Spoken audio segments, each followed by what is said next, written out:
As we get a little older, life changes, doesn't it?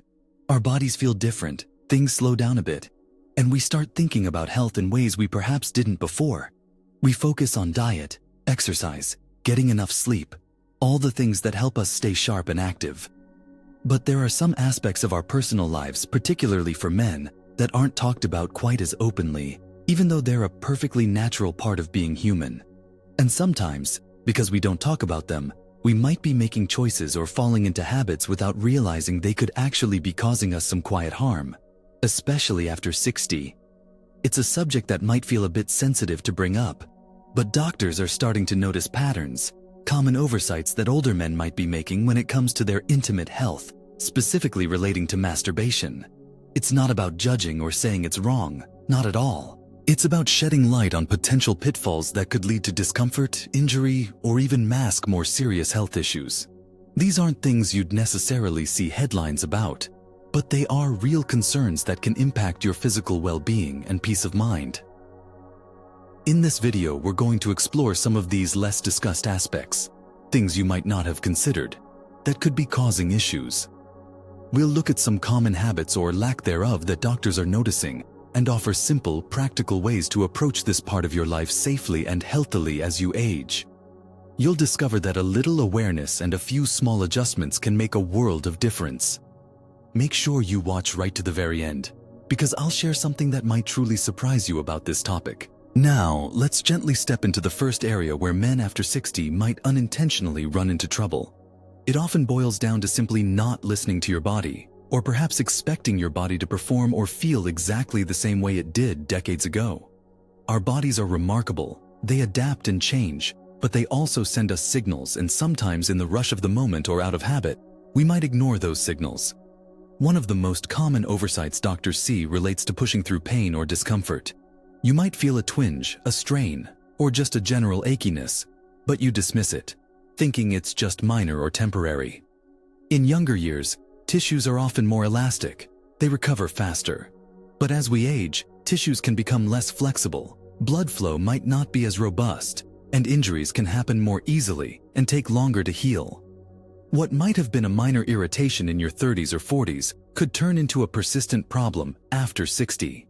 Pushing too hard, using too much friction without adequate lubrication, or maintaining awkward positions for too long can strain muscles, tendons, and even cause micro tears in delicate tissues. This isn't just about immediate discomfort. Repeated small injuries or ongoing strain can lead to chronic pain or make you more susceptible to future issues. Think of it like exercising. You wouldn't lift weights with poor form or run on a sprained ankle because you know it would cause harm. The same principle applies here. Your body is giving you feedback. Pain is a signal, not something to be ignored or pushed through. It's your body's way of saying stop, slow down, or something isn't right. A related point here is the tendency to stick to the same technique or routine you've used for years. What felt good and was sustainable decades ago might be putting unnecessary stress on your body now. Varying technique, exploring different levels of pressure, and finding what feels comfortable. Today is crucial. It's not about losing something. It's about adapting and finding what works best for your body as it is now. Ignoring these physical signals is like driving with the engine warning light on. Eventually, you're going to have a bigger problem. Taking a moment to check in with your body, notice any discomfort, and adjust accordingly is a simple yet incredibly important step to prevent harm. This includes noticing things like unusual swelling, bruising, or persistent soreness that doesn't resolve quickly. These aren't minor inconveniences. They are signs that something is potentially wrong and needs attention. Another aspect of not listening to your body involves frequency and intensity. There's no magic number for how often someone should or shouldn't engage in masturbation. It's highly personal. However, if you find yourself feeling drained, sore, or experiencing discomfort after the fact, it might be a sign that the frequency or intensity is too high for your body's current capacity. Rest and recovery are just as important for sexual health as they are for physical exercise. If you're feeling overly fatigued, it could also be a signal that your body needs rest, not stimulation. Overdoing it can lead to physical exhaustion and potentially impact other areas of your health and energy levels. It's about finding a balance that feels good physically and mentally, without leaving you feeling depleted or sore. This gentle approach, Listening to your body's needs and limits is foundational to avoiding the first set of common oversights after 60. It requires patience and self-awareness, but the payoff is avoiding unnecessary pain and potential injury. So remember, pay attention to those whispers from your body. Don't wait until they become shouts. It's not about limiting yourself unnecessarily, but about respecting the wisdom your body holds and working with it, not against it, to ensure this remains a comfortable and positive experience throughout your later years. Understanding and honoring your body's current state is the first crucial step in navigating this part of life healthily after 60.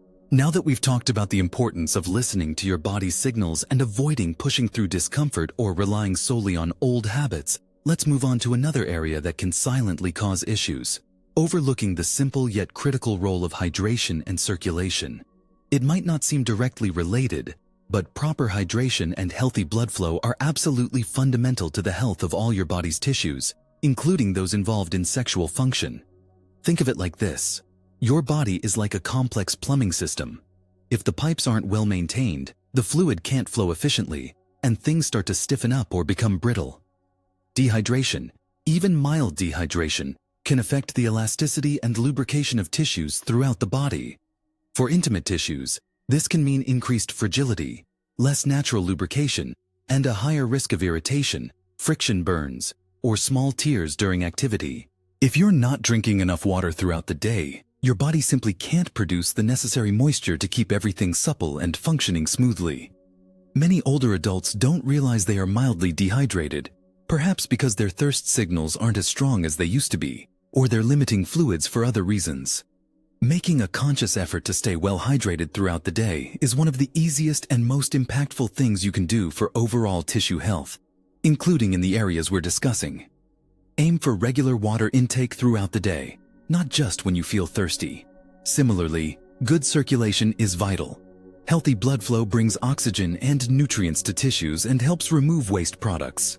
Poor circulation, which can become more common with age due to things like atherosclerosis or sedentary lifestyles, can impair the health and function of intimate tissues, making them more vulnerable to damage and slower to heal. This can manifest as reduced sensation, slower arousal, or simply tissues that are less resilient. Regular, moderate exercise, like walking, swimming, or cycling, is incredibly beneficial for improving circulation.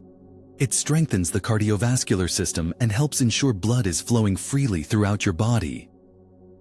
Combining good hydration with regular physical activity creates a much healthier internal environment for all your tissues. So, while you might not think of drinking a glass of water or going for a walk as being related to masturbation, they absolutely are. They contribute to the underlying health and resilience of the tissues involved, making the activity safer, more comfortable, and more pleasurable. Ignoring these foundational aspects of general health, hydration and circulation, is a silent mistake that can contribute to discomfort and potential issues over time. It's about recognizing that sexual health isn't separate from overall health. It's deeply interconnected.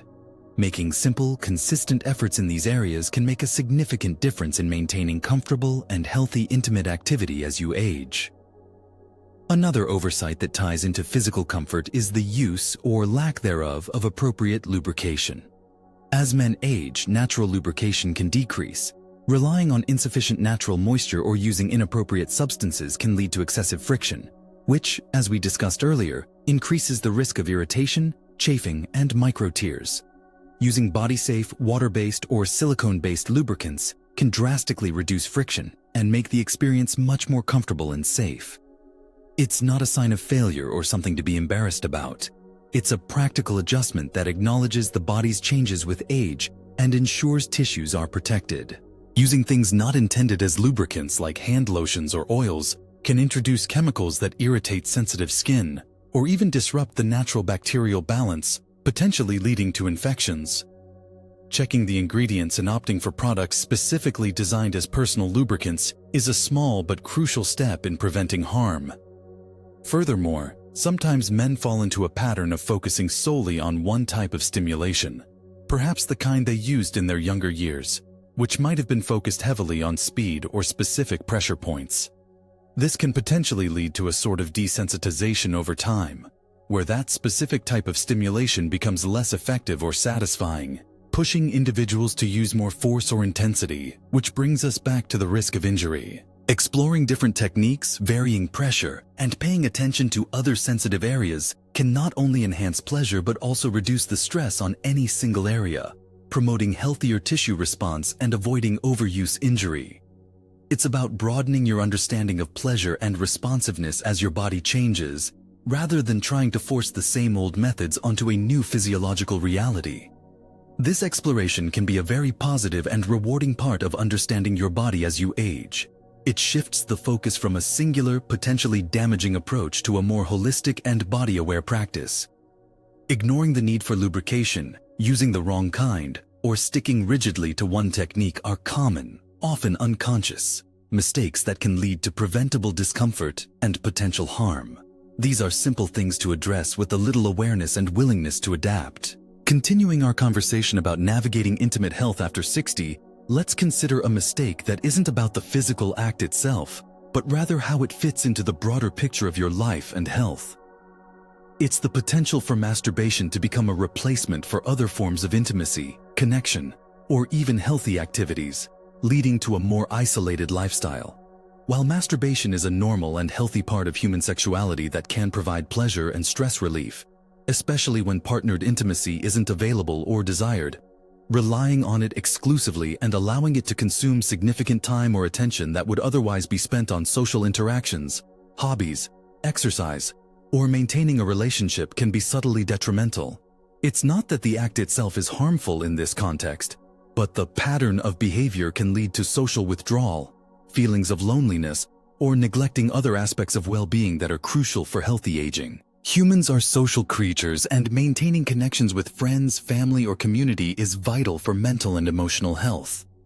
Similarly, staying physically active and engaged in hobbies contributes significantly to overall vitality and happiness. If masturbation becomes a dominant activity to the exclusion of these other life-enriching pursuits, the harm is not physical but psychosocial. This silent harm can manifest as increased feelings of isolation, a decline in mood, or a general reduction in quality of life. It's about finding a healthy balance where intimate self-expression is one part of a fulfilling life, not the sole focus or an escape from engagement with the world and the people in it. Being mindful of how you spend your time and whether your habits are contributing to a balanced, connected life is important. If you notice you are consistently choosing solitary activities over social ones, or neglecting exercise or hobbies, it might be worth reflecting on the role that masturbation is playing in that pattern. This isn't about judgment, but self-awareness.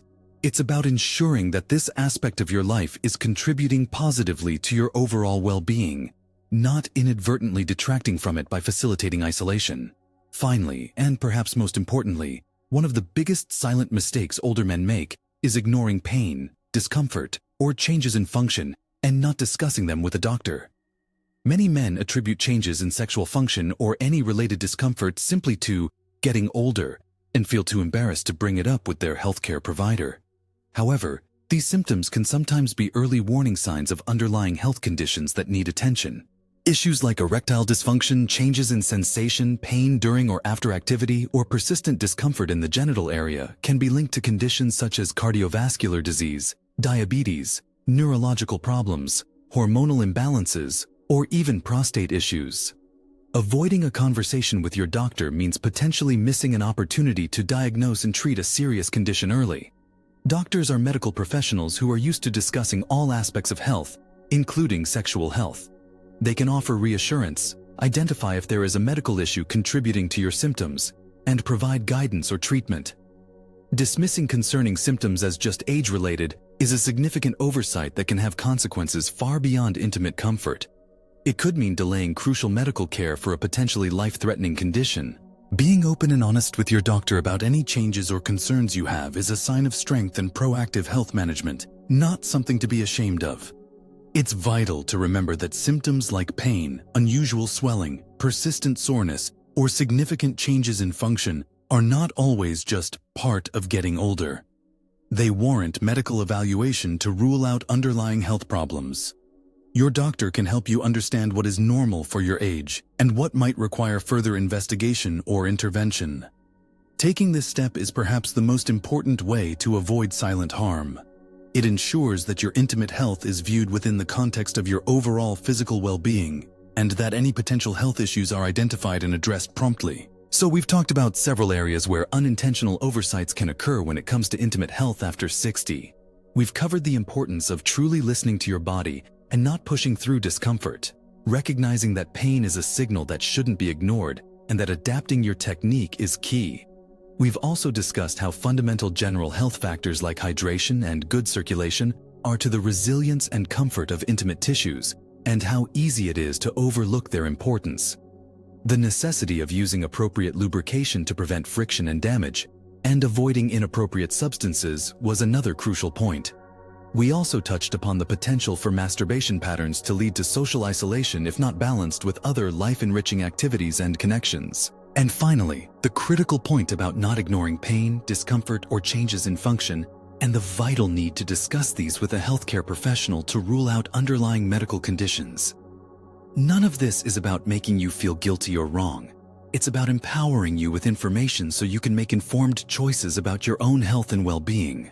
These might seem like small points individually, but collectively, being mindful of them can make a significant difference in maintaining physical comfort, preventing injury, and ensuring that your intimate health is a positive and healthy part of your life as you age. Remember, your body is still capable of pleasure and intimacy, but it deserves care and attention that respects its current state. Small changes really can make a big difference. Paying attention, adapting where needed, and prioritizing your overall health are the keys. If you've experienced any of the issues we've discussed, or if you have thoughts or insights on this topic, please consider sharing them in the comments below. Your experiences might help someone else who is going through something similar. We're all on this journey of aging together, and sharing knowledge and support is invaluable. If you found this video helpful and informative, please give it a thumbs up. It lets me know I'm providing content that is valuable to you. And if you haven't already, subscribe to the channel. I regularly share information and practical tips aimed at helping you live your healthiest, happiest life after 60. Don't miss out on future videos that can support you on that journey. Taking care of yourself in all aspects is the greatest investment you can make. Keep exploring, keep learning, and keep prioritizing your well-being. Live your best life at every age.